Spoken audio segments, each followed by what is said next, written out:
Hey, this is Notser, and we're talking about the Conqueror. The reason we're talking the Conqueror, it's receiving nerfs, and Wargaming have justified these nerfs with stats, and I think it's interesting to look at, so we're going to do that. It's not only the Conqueror that's receiving these nerfs, though. The Lion is also receiving nerfs, so we'll get to that as well. We'll cover the nerfs, and we'll cover everything.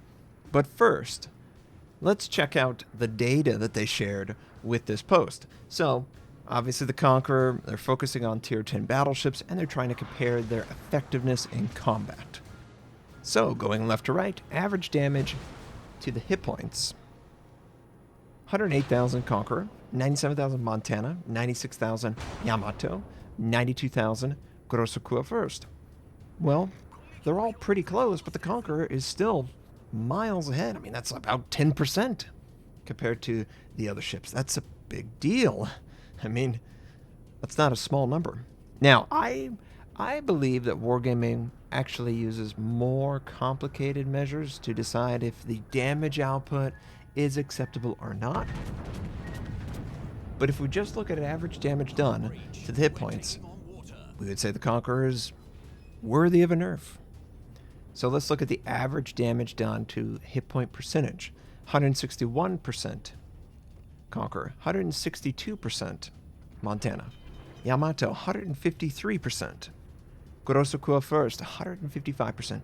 So the Montana is neck and neck with the Conqueror, whereas the other two are lagging a little bit behind. Now, how much behind? Well, this is a much smaller percentage. So maybe it's well within an acceptable range. You know, maybe average damage overall was a little high, but this might be a little low when you compare it to other lines like, oh, I don't know, destroyers. Destroyers really do have a lot of imbalance at tier 10. There is 5 and 6% at least in gap in win rate and all that stuff. I can't imagine the average damage output that the Hubadovsk has over a lot of DDs on average. So, you know, maybe this is the most competitive of all of the lines and the types. And it probably is, honestly. But it's a battleship. We have to be super sexy and talk about it. Ships sunk, average ship sunks per battle, 0.93, Conqueror, 1.09, Montana, 0.95, Yamato, 1.0 for the Grossekua first. Again, very close. You basically kill a target or very much get him dead. There's nothing really there that tells me.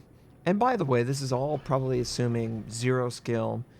It's not taking into account whether it is imbalanced because good players can make it great, or if the ship is just noob friendly, right? It's not taking any of that into consideration. At least that's what I assume based on what I'm seeing and what I'm hearing. I don't actually think Wargaming, as much as I hope they would, they don't look at it like that. They're more broad with their strokes, and that gets them in trouble sometimes. So, average survival rate, 52% for the Conqueror, 45% for the Montana, 40% for Yamato and Grossekua first. Now, that 52% is really high compared to all but one. That's a big deal.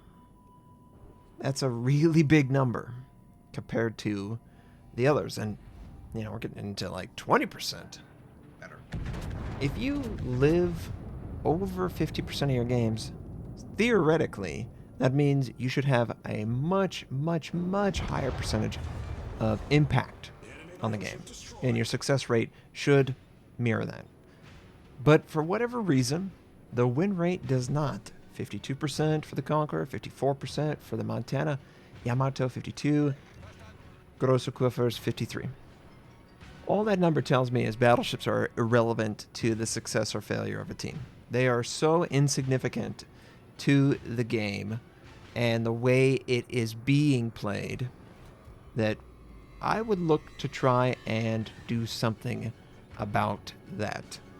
Because if the win rate of any battleship is within 2%, that almost seems unbelievable. Like a battleship that focuses purely on AA protection doesn't have that win rate pushing power to make it really stand out, or a super tanky one, or a ship that can completely ignore the bow armor of a target, it seems like it doesn't matter. And based on the meta and the direction, I mean, we just went through probably the heaviest aircraft carrier meta that we've had in a really long time because of the campaign missions, and we get 52%, 54%, 52%.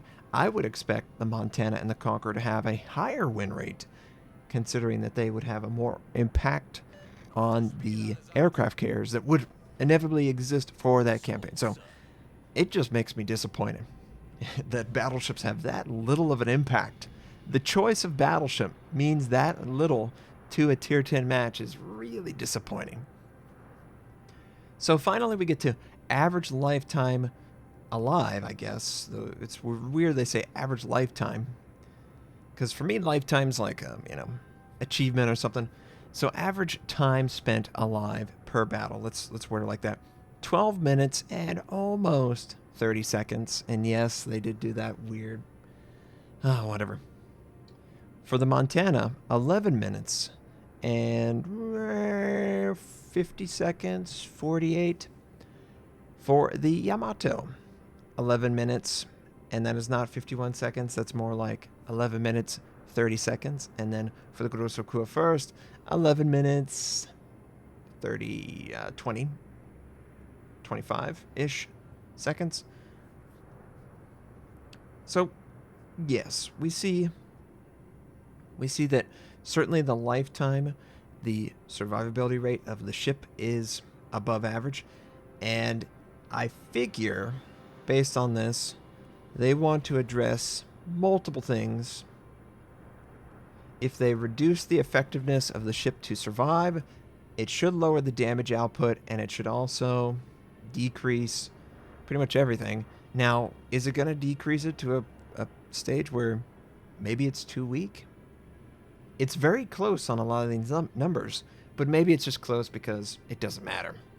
And that's just disappointing. That's probably the most disappointing thing about this is my choice of battleship apparently doesn't have any impact on my success or failure at tier 10. It's like great concealment, bow pin, tankiness. I would hope that there would be more from that. So those were the stats they shared. Now let's talk about how they're going to address the imbalance. Well, they're going to nerf the consumable recharge for repair party. Now this is the repair party that does all the healing. You have a premium and a non-premium. The premium has a recharge rate of 80 seconds. It's going to be 120 seconds when these nerfs go in. The non-premium recharge rate is 120 seconds. And it's going to be going up to 180 seconds. So, oh my god, if you're using non-premium heal on this ship, good luck. Waiting 3 minutes to have that up, you're dead. You're just dead. You have to use premium. This is what I don't like about Wargaming. This number should not be considered at all. This should be the same. The non-premium and the premium should either be quicker reload or an extra charge, not both. This just makes it even more apparent that you have to use the premium, because it's getting into the range where, man, there's a huge window for the enemy to exploit, and that's great for the enemy. 2 minutes is more than enough time to finish off a target. That's about 4 salvos on a target. That could be easily the difference between killing a ship in the next patch and not killing him right now. So that's a fair change. And then they're nerfing the concealment range. They're going to make it to the best concealment you can get it to is 11.8, the same as the North Carolina. It still will have best in class, but it won't be quite as good. It won't have concealment that's, I think it was better than like over half the cruisers, like something ridiculous. So both of these coupled together, their survivability rate will definitely go down. It might actually make it the weakest ship because it just can't tank, but we'll have to see that. I wish Wargaming would approach it from, is this noob friendly? Is it friendly to everyone? Is it only good for great players? You know, stuff like that. I don't know that they want to consider that because maybe they don't consider anyone a great player right now. I don't know if they look at your overall skill or your skill on the ship, but that's what they're going to do. So concealment's getting nerfed, and the repair part's getting nerfed on the Conqueror. And for the tier 9, the Lion, the repair part's getting nerfed. The concealment is remaining the same, and the same nerfs are going to the Lion. So the premium heal will go from 80-second recharge to 120 seconds, and then the non-premium will go from 120 to 180 seconds. And again, I think this just forces you to use premium no matter what. Pro players and stuck-up players would probably say, well, you should be using premium anyway. Okay, Jackaroo. Well, clearly, it doesn't really matter what I use if all the battleships are within 2% of win rate. That's just so disappointing. I would have hoped that by playing the game, I would have more impact moment to moment, but it doesn't look like it. It looks like just take whatever battleship you want. It don't matter. It's going to be close anyway. So yeah, that's the changes. What do I think overall? I think they're fair. I think the Conqueror is absolutely the best battleship. I think it's the easiest tier 10 battleship to be successful with. And part of that ease of success comes from the concealment and the guns. The guns are just noob friendly, and the concealment is perfect. Now, that's getting nerfed, but it's just really easy to be effective and to minimize the threat that the enemy poses on your ship. If you can do that, it's easier to carry. Just like a DD or a destroyer, a really great destroyer can run circles around the entire game because he can't be detected, and if he plays correctly, he can do damage without sustaining any damage. Also, capture objectives and all that stuff. Not quite as easy for a battleship, but surprisingly, it's easier for a battleship than it is for a cruiser to be concealed. Just say that out loud. Yeah. Oh yeah, those battleships, they've all got better concealment than cruisers. Because reasons. These giant weapons of war are more concealed than most cruisers because some cruisers have to compensate for their poor maneuverability or what have you and pick up things that aren't related to the concealment. Or their ship literally has the worst concealment in the game. So yeah, we'll see how well this works out. I just want to share my thoughts. I hope everyone is doing well. What do you think of these changes? Is it enough?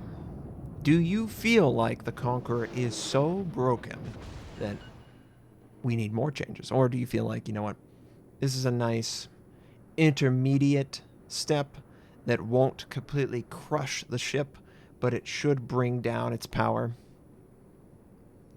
Which version of the changes did you want? Some people probably were getting killed and they just couldn't stop the fire. I think that's a core issue with the game. I don't think it's an issue with the Conqueror or for British battleships in general. I think the fact that a battleship is the best class for setting fires because of the way the cooldowns work, it's just so laughable. It's like, okay, set the guy on fire. He uses his damage control. I have to reload anyway. Oh, the next time I can fire, he's not immune to fires. Oh, imagine that. It shouldn't work like that. I kind of think that fires should enhance their chance to light the target on fire based on the damage sustained or the amount of focus fire on one particular point of the ship. I don't know. Something like that. It just feels so comical that a battleship, of all things, benefits the most from the least battleship style. So, that's the game. That's my opinion. Can't wait to play it for real in game. I'm working my way up. If I can't stream today, I apologize. I'm actively working on a solution. I have been in contact with my ISP and we're working through this. I really appreciate all the support. I can't wait to actually be back streaming with 0 drop frames and all that stuff. It'll be glorious. I hope you all have a fantastic day, and I'll catch you next time.